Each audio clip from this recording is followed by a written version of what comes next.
Hello everyone, welcome to PW only IAS. दोस्तों, बात करें अगर हम द हिंदू के फ्रंट पेज की, तो यहाँ पर आप नोटिस कर पाओगे कि एक एयरप्लेन था जो कि थाईलैंड से साउथ कोरिया की तरफ जा रहा था एंड ये क्रैश हो जाता है, जिस वजह से टोटल 179 लोगों की इसमें डेथ हो जाती है। ऐसा बताया जा रहा है कि इसमें अराउंड 181 लोग थे, जिसमें से 179 लोगों की डेथ हुई और जो दो लोग बचे हैं वो दरअसल में उसी के ही क्रू मेंबर्स हमें यहाँ पे देखने को मिल जाएंगे।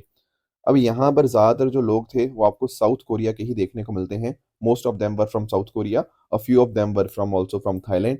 बट ये जो अपने आप में दुर्घटना हुई है, काफ़ी ये एक तरह से काफ़ी अफ़सोसजनक ये घटना हमें देखने को मिल जाएगी।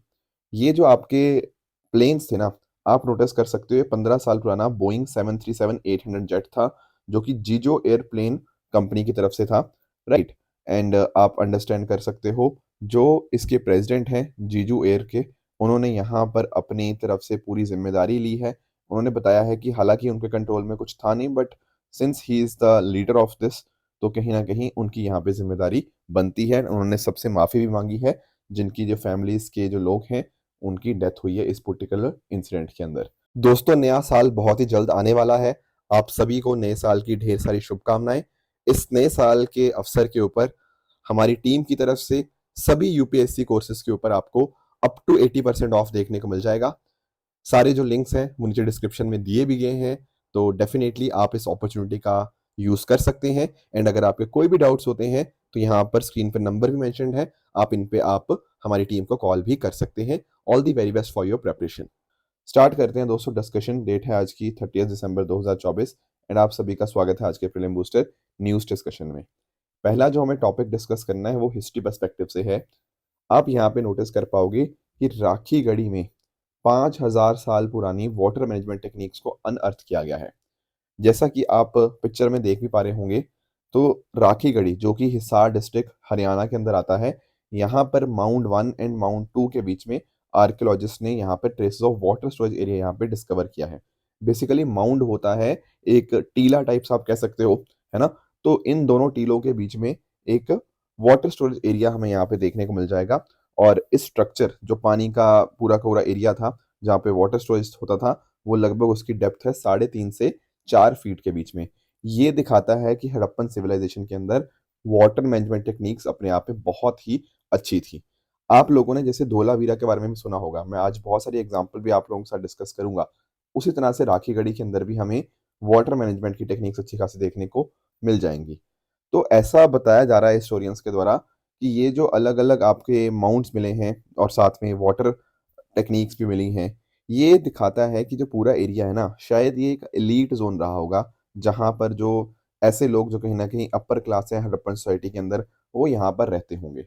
इसके साथ ही साथ यहाँ पर बताया जा रहा है कि लगभग 300 मीटर दूर इस साइट से यहाँ से एक चौटांग या फिर जिसको आप दृश्यावटी रिवर भी आप कह सकते हो, जो कि अब आज के समय एक्सटिंक्ट हो चुकी है। ये बिल्कुल उसके पास से जाती थी, जो पानी का सोर्स था इस पर्टिकुलर सिटी के लिए।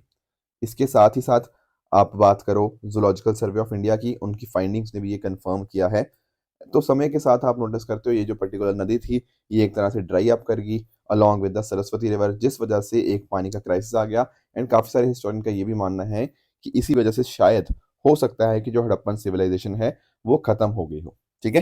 तो ये कुछ एक्सपेक्टेशन या कुछ अनुमान लगाए जा रहे हैं यहाँ पे इस चीज़ के रिगार्डिंग, तो ये बात आपको पता होनी चाहिए। अब बात करें water management techniques Harappan civilization की, तो आपको नोटिस करने को मिल जाएगा यहाँ पर urban water supply and drainage system था, जैसे मोहनजोदड़ो हो गया, हड़प्पा हो गया। यहाँ पर अच्छे खासे आपको अंडरग्राउंड ड्रेनेज सिस्टम देखने को मिलता है। इवन आपकी जो नालियाँ होती थी ना, उनको ब्रिक्स के साथ कवर किया जाता था एंड वो कनेक्टेड थे घरों के अंदर जो भी बेसिंग प्लेटफ़ॉर्म्स हैं, उनके साथ।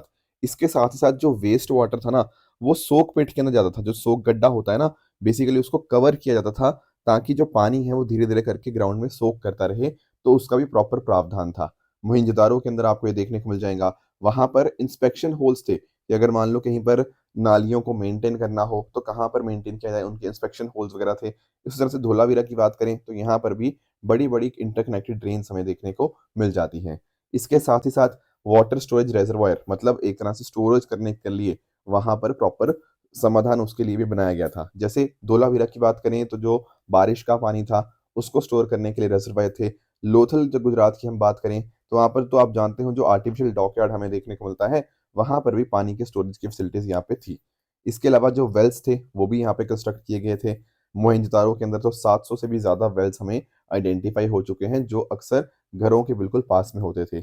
इसके अलावा जैसे मान लो कोई नदी जा रही है, ठीक है, तो नदी का पानी यहाँ पर ट्रांसफर किया जाता था through the uses of canals.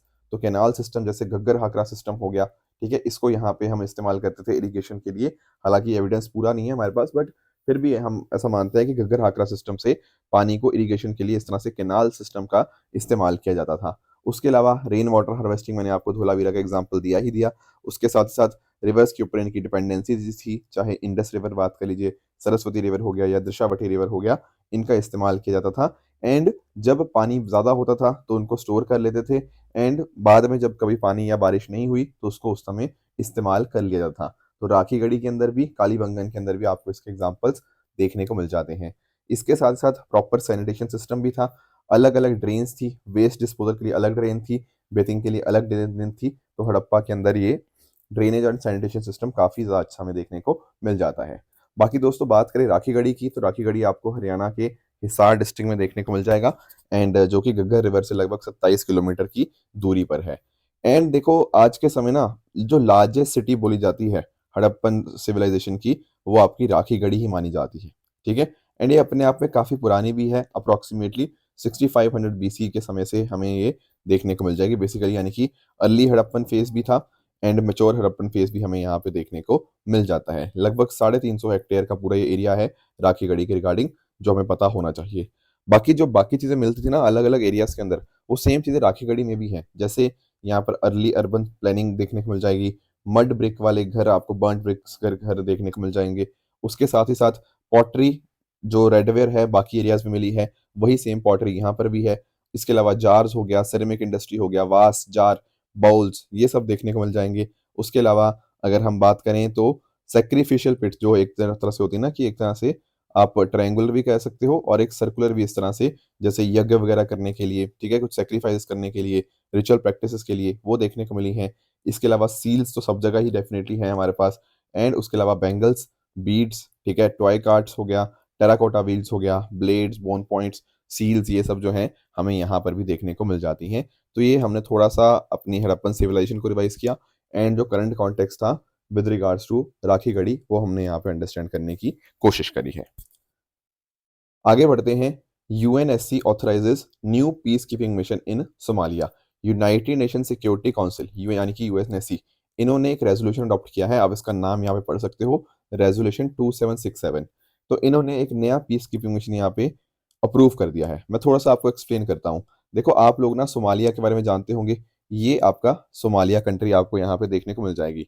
Somalia की अगर मैं लोकेशन की बात करूँ ना, तो आप नोटिस कर पाओगे यहाँ पे नदन साइड पे गल्फ ऑफ एडन देखने को मिल जाएगा। अगर मैं बात करता हूँ ईस्टर्न साइड की, तो देयर इज इंडियन ओशन। उसके साथ ही साथ अगर हम बात करें इथियोपिया एंड जो कीनिया है वो वेस्टर्न साइड में, एंड यहाँ पर इवन जिबूती कंट्री भी आपको देखने को मिल जाएगा जो कि नॉर्थ वेस्ट के अंदर है, राइट। तो ये कुछ इंपॉर्टेंट लोकेशंस हैं विद रिगार्ड्स टू आपकी सोमालिया, ठीक है। तो हॉर्न ऑफ अफ्रीका जो है ना उसमें आपको लोकेटेड ये देखने को मिल जाता है। अब हो क्या रहा था, अफ्रीका के अंदर स्टेबिलिटी मेंटेन करने के लिए ना हमने ऑलरेडी एक यहाँ पर एक मिशन था जिसका नाम क्या था, ATMIS, African union transition mission in Somalia. ये ऑलरेडी चल रहा था ताकि एक तरह से वहां पे हम पीस कीपिंग यहाँ पे एस्टेब्लिश कर पाए। अब उसी को रिप्लेस किया जा रहा है बाय अ न्यू मिशन जिसका नाम है OSOM, African Union stabilization and support mission. ये मिशन अब ATMIS को यहाँ पे रिप्लेस कर देगा, एंड एक तरह से आप नोटिस कर पाओगे कि कैसे पीस कीपिंग और स्टेबलाइजेशन ऑपरेशन चलेगा सोमालिया के अंदर, वो यहाँ पे इसका काम रहेगा स्टार्टिंग फ्रॉम 1 जनवरी 2025।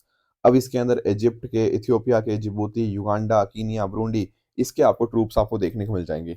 आप लोगों ने ना सुना होगा UNPKF के बारे में, United nation peace keeping force. दरअसल में उसी का ये मिशन होने जा रहा है, जिसके अंदर क्या होगा, जिसके अंदर कोशिश ये होगी कि यहाँ पर वापस से हम पीस और स्टेबिलिटी कैसे एस्टेब्लिश कर सकते हैं इस पूरे रीजन के अंदर, that will be their focus. तो अंडरस्टैंड करना, इनको हम जानते हैं ब्लू हेलमेट्स के नाम से या ब्लू बैरेट्स के नाम से। बेसिकली जो रेजोल्यूशन पास हुआ था 167 1947 के अंदर, तो उसके अंदर लाइट ब्लू कलर को ही यूनाइटेड नेशन फ्लैग का कलर यहाँ पे अडॉप्ट किया गया था। उसी वजह से आप नोटिस कर पाओगे यूएन पीस कीपर्स को हम ब्लू हेलमेट के नाम से भी जानते हैं। जहां पर भी कॉन्फ्लिक्ट होता है वहां पे पीस कैसे लेकर आना है, उसका एक तरीका ये United nation peace keeping forces के माध्यम से आता है। ये 3 बेसिक प्रिंसिपल्स के ऊपर काम करते हैं। पहला है दोनों पार्टीज का कंसेंट होना चाहिए, इम्पार्शियल होना चाहिए, ऐसा नहीं कि किसी के अगेंस्ट हम वर्क कर रहे हैं। एंड तीसरा है फोर्स का इस्तेमाल नहीं करेंगे accept in self defence, and जो भी मैंडेट उनको दिया गया है उसको अचीव करने के लिए। तो फोर्स का खुद से ये इस्तेमाल नहीं करते एक्सेप्ट इन सर्टेन सर्कमस्टांसेस। इसके अलावा अगर हम बात करें, समय समय के साथ इनका जो फोकस था वो बढ़ता गया है। जैसे पीस एंड सिक्योरिटी तो लानी ही लानी है, उसके अलावा सिविलियंस को प्रोटेक्ट करना, डिसआर्मामेंट को आपका सपोर्ट करना, री इंटीग्रेशन करना, रूल ऑफ लॉ स्टैब्लिश करना, ह्यूमन राइट को रिस्टोर करना, ये सब भी इनके ऑब्जेक्टिव्स हमें देखने को मिल जाते हैं। आज के समय 11 यूएन पीस कीपिंग ऑपरेशंस चल रहे हैं 3 कॉन्टिनेंट्स के ऊपर। एंड अगर हम बात करें 1988 की, तो उस समय इनको नोबेल पीस प्राइज भी दिया गया था दुनिया भर के अंदर शांति स्टैब्लिश करने के लिए। तो जो अब ये सोमालिया के अंदर करने जा रहे हैं, तो ये कुछ बातें हमें जानकारी होनी चाहिए। अगला टॉपिक हमारा है प्राइम मिनिस्टर केयर्स फंड के बारे में। देखो, जब आपका कोविड-19 पैंडेमिक आया था ना, तो उस समय हमारे सरकार के द्वारा ये पीएम केयर्स फंड बनाया गया था 2020 के अंदर बेसिकली, जो कि एक पब्लिक चैरिटेबल ट्रस्ट है अंडर रजिस्ट्रेशन एक्ट 1908। ठीक है, तो 2020 के अंदर बनाया गया था, बट आप नोटिस करोगे क्या? आप ये नोटिस करोगे कि आज भी इसके अंदर लोग डोनेट करते जा रहे हैं even after the covid pandemic. तो दरअसल में ऐसा नहीं है कि सिर्फ कोविड-19 पैंडेमिक के लिए था। हमने इसको बनाया था कि लेट्स से कोई भी डिस्ट्रेस सिचुएशन आ जाती है, कोई भी इमरजेंसी आ जाती है, जैसे for example health emergency, natural emergency, कुछ मैन मेड कैलामिटी आ जाती है, तो वहाँ पर जो अफेक्टेड लोग हैं, उनको रिलीफ प्रोवाइड करने के लिए इसको इस्तेमाल किया जाएगा। मेजर काम उस समय कोविड-19 का ही था, तो उस समय बना दिया गया, बट सिर्फ कोविड-19 पैंडेमिक ही नहीं, और भी किसी चीज़ के लिए किसी को डोनेशन करनी है, तो वो आराम से पीएम केयर्स फंड के अंदर कर सकता है। अब आपको 2-3 बातें अच्छे से यहाँ पे पता होनी चाहिए। पहली बात ना, जो यहाँ पे पैसा जा रहा है, जैसे आप नोटिस करोगे ना यहाँ पे, ये आप नोटिस करना 2022-23 के अंदर 909 करोड़ रुपया ये वॉलंटरी फंडिंग आई, मतलब मेरे और आपके जैसे लोगों ने अपनी मर्ज़ी से हो सकता है कंट्रीब्यूट किया हो, एंड बाकी जो पैसा था 2 करोड़ के आस-पास, ये फॉरेन फंडिंग के माध्यम से आया। तो होता क्या है, यहाँ पे जो फंडिंग आती है, इंडिविजुअल्स या ऑर्गनाइजेशंस वॉलंटरी अपनी मर्ज़ी से कंट्रीब्यूट करते हैं, या फिर फॉरेन करेंसी रेगुलेशन एक्ट के अंतर्गत जो फॉरेन कंट्रीब्यूशंस अलाउड है, उनके द्वारा यहाँ पे हो सकता है कुछ पैसा यहाँ पे दिया गया हो। इंपॉर्टेंट बात आपको ध्यान में ये रखनी है कि भाई इसमें कोई भी पैसा सरकार नहीं देती। There is no budgetary support from the government. ये बस लोग कंट्रीब्यूट कर रहे हैं अपनी मर्ज़ी के साथ। अब इसका पर्पस क्या है कि जो भी इस तरह से कोई दिक्कत है, कोई कैलामिटी है, कोई इमरजेंसी है, वहाँ पर रिलीफ एंड असिस्टेंस प्रोवाइड करना, अपने हेल्थ केयर इंफ्रास्ट्रक्चर को बेहतर करना, रिसर्च वगैरह करना, ताकि लोगों को, पॉपुलेशन को उतना इम्पैक्ट ना आए, एंड कुछ ग्रांट्स वगैरह भी दी जा सकती हैं डिपेंडिंग अपॉन द फैक्ट कि उसकी रिक्वायरमेंट क्या है। तो इस पर्टिकुलर पीएम केयर फंड के जो चेयरपर्सन है, that is prime minister. And x official trustees की बात करें तो उसमें डिफेंस मिनिस्टर, होम मिनिस्टर और फाइनेंस मिनिस्टर हमें यहाँ पे देखने को मिल जाते हैं। प्रधानमंत्री जी 3 ट्रस्टीज़ को यहाँ पे नॉमिनेट कर सकते हैं, और सारे ट्रस्टीज़ प्रो बोनो कैपेसिटी में काम करते हैं, मतलब उनको अलग से कोई पैसा नहीं मिलता, वो उसी के बेसिस के ऊपर काम करते हैं। अगर आप इसके अंदर कंट्रीब्यूट करते हो, तो 80G के अंदर बेनिफिट्स जो होते हैं वो आपको मिल जाएँगे, यानी कि आपको उसके ऊपर, उस अमाउंट के ऊपर कोई भी टैक्स नहीं देना, 100% टैक्स एग्जेम्पशन होता है under the income tax act.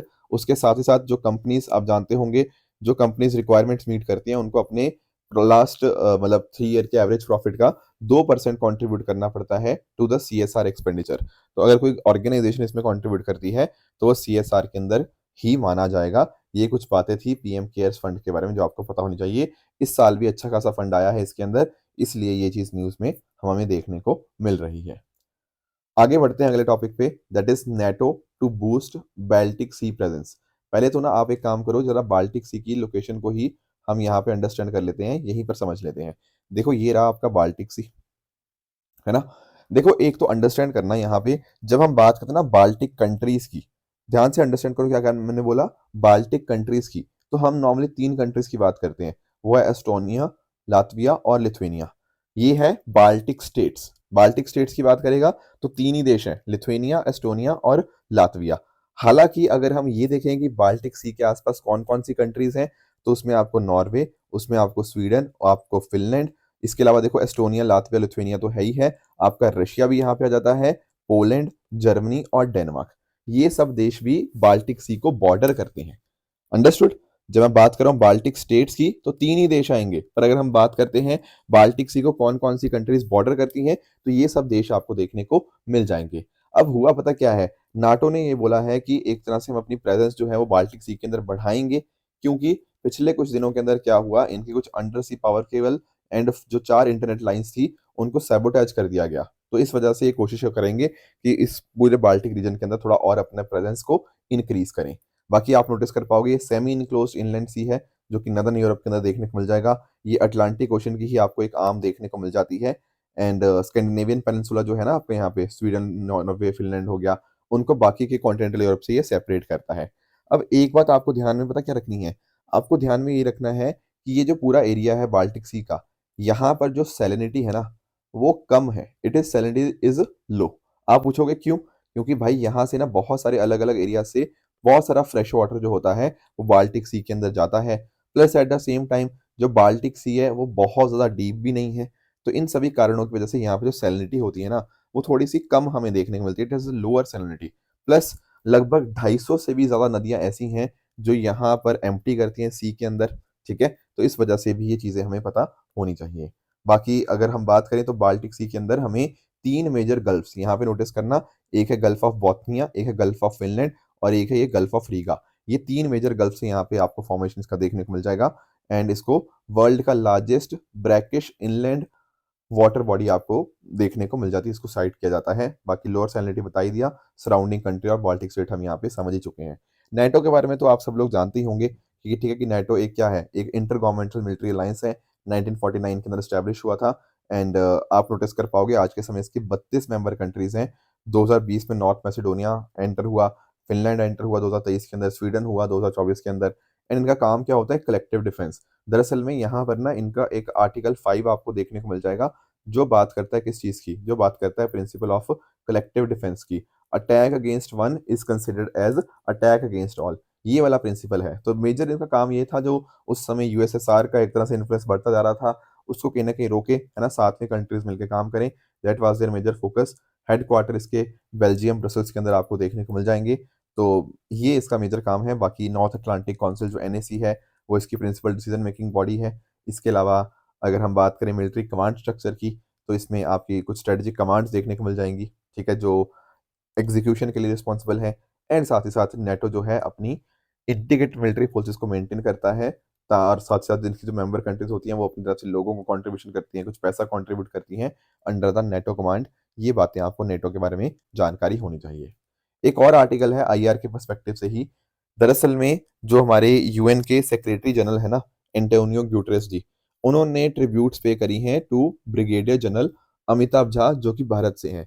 दरअसल में ये सर्व कर रहे थे गोलन हाइट्स में एंड वहाँ पर उनकी डेथ हो जाती है। तो जिस वजह से यूएन सिक्योरिटी जनरल हैं, उन्होंने इनकी बहादुरी के लिए यहाँ पे उनको ट्रिब्यूट्स यहाँ पे किए हैं। तो थोड़ा-सा हम अंडरस्टैंड करते हैं कि आखिर ये क्या चीज़ है? United nation disengagement observer force जहाँ पर ब्रिगेडियर जनरल अमिताभ झा जी सर्व कर रहे थे, थोड़ा इसको समझते हैं। देखो एक्चुअल में आप लोग ना जानते होंगे 1967 की लड़ाई के बारे में, है ना? कई बार मैंने आपके इज़राइल कॉन्फ्लिक्ट्स के बारे में जब चर्चा करी है ना, तो हमने 6 डे वॉर के बारे में भी चर्चा करी है। आप नोटिस करोगे 1967 के अंदर आपका ये 6 डे वॉर हमें देखने को मिलता है जिसमें इज़राइल काफ़ी बड़े तरह से जीतता है। अब उसमें ही एक चीज़ वो और क्या जीतता है, वो होता है गोलन हाइट्स वाला रीजन। ये गोलन हाइट्स वाला रीजन आपके इज़राइल और सीरिया के बीच में देखने को मिल जाएगा। बेसिकली है ये सीरिया का ही पार्ट, पर इज़राइल ने इसको कैप्चर कर लिया था, एक तरह से इनको इज़राइल ने ऑक्यूपाई कर लिया था, ठीक है?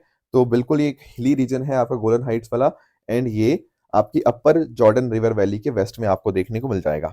तो ये 1967 के वार की ये तो कहानी होगी। अब इसके बाद क्या होता है ना, इसके बाद 1974 के अंदर एक यूएन सिक्योरिटी रेज़ोल्यूशन आता है 350, उसके माध्यम से इसको एस्टैब्लिश करते हैं, किसको? यूएनडीओएफ को, United nation disengagement observer force को। एंड इसका काम ये था कि आप जो सीज़ फायर है और जो डिसएंगेजमेंट एग्रीमेंट है, उसको सुपरवाइज़ करिए एंड इंश्योर ये कीजिए कि अब और कॉन्फ्लिक्ट और आपका आगे ना बढ़े और उसको आप कम करवाइए। ये काम था United nation disengagement observer force का, यानी कि सीज़ फायर बना रहे एंड साथ ही साथ आप डिसएंगेजमेंट एग्रीमेंट को सुपरवाइज़ कीजिए। आज के समय होता क्या है, हर 6 महीने के बाद इसको मैंडेट को हम रिन्यू कर देते हैं। अभी रिसेंटली इसको रिन्यू किया गया था और जून 2025 तक इसका ये मैंडेट काम करेगा। तो इसके हेडक्वार्टर आपके सीरिया में ही है, कैंप फॉरवर जो है वहीं पर आपको देखने को मिल जाएगा।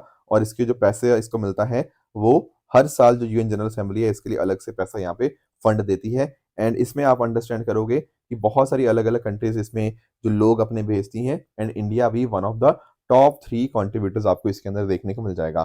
तो हमारे जो ब्रिगेडियर जनरल अमिताभ झा जी हैं, वो यहीं पर सर्व कर रहे थे। उनकी यही कोशिश थी कि कैसे सीज़ फायर मेंटेन रहे एंड डिसएंगेजमेंट एग्रीमेंट यहाँ पे सुपरवाइज़ हो इन द गोलन हाइट्स। वो इसीलिए काम कर रहे थे, बट उनकी वहाँ पे डेथ हमें देखने को मिली, तो इस वजह से ये चीज़ें न्यूज़ में आ चुकी थी। ठीक है दोस्तों, अब चलते हैं अपने क्वेश्चन आंसर्स की तरफ।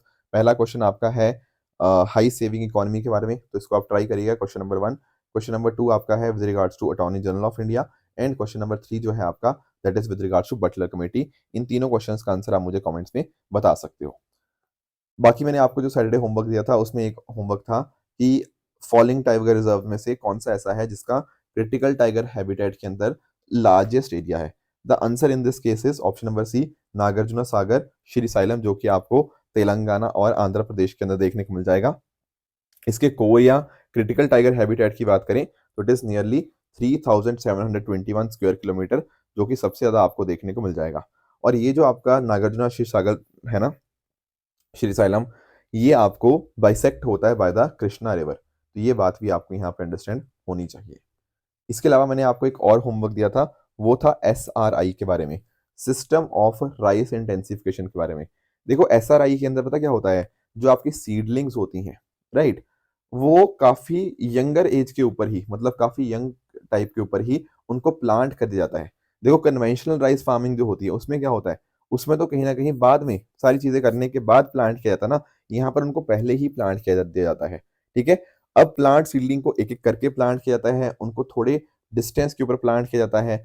अब अगर आपने राइस को प्लांटेशन देखा होगा ना, तो आपने नोटिस किया होगा कि उस समय तो क्या होते हैं, पूरी तरह से ऐसे पानी से भर दिया जाता है, लबालब एक तरह से पूरा पानी पानी कर दिया जाता है। पर यहाँ पर क्या होगा, सिस्टम ऑफ राइस इंटेंसिफिकेशन के अंदर आप मॉइस्चर तो दोगे, बट इस तरह से आप अपनी फील्ड्स की फ्लडिंग नहीं करते।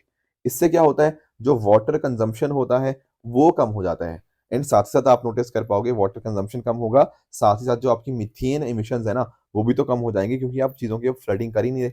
तो आप नोटिस कर पाओगे कि जो इसकी फील्ड्स हैं उनको समय समय के ऊपर वीडिंग करी जाती है, ताकि जो वीड्स हैं उनको हम यहाँ पे रिमूव कर पाएं एंड रूट्स की ग्रोथ भी अच्छी हो। बाकी इसमें ऑर्गेनिक फर्टिलाइजर भी इस्तेमाल कर सकते हो, सिंथेटिक फर्टिलाइजर नहीं इस्तेमाल किए जाते। तो डेफिनेटली इससे सीड रिक्वायरमेंट भी कम होती है, आपकी मीथेन प्रोडक्शन भी कम होती है, एंड इलेक्ट्रिसिटी कंजम्पशन भी कम हो जाती है। तो all three of them are the benefits of SRI. इसके अलावा जो तीसरे स्टेटमेंट की बात करें उषा मेहता जी के बारे में, देखो उषा मेहता जी के जो सबसे फेमस आपको देखने को मिल जाएगा वो 1942 का क्विट इंडिया मूवमेंट ही है। उस समय सीक्रेट कांग्रेस रेडियो को यहाँ पे रन करने की जो जिम्मेदारी थी वो इन्हीं की थी। बाकी अगर हम बात करें सेकंड राउंड टेबल कॉन्फ्रेंस, तो आपका 1931 के समय के ऊपर है। वहां पर तो ऐसा कुछ नहीं था, वहां पर तो सरोजिनी नायडू जी का पार्टिसिपेशन था। बाकी इंडियन आर्मी का कंटिजेंट नहीं, जो झांसी रेजिमेंट था ना हमें इंडियन आर्मी का देखने को मिलता है महिलाओं का, उसमें लक्ष्मी सहगल जी जो थी वो कमांडर थी। ये थर्ड भी गलत है।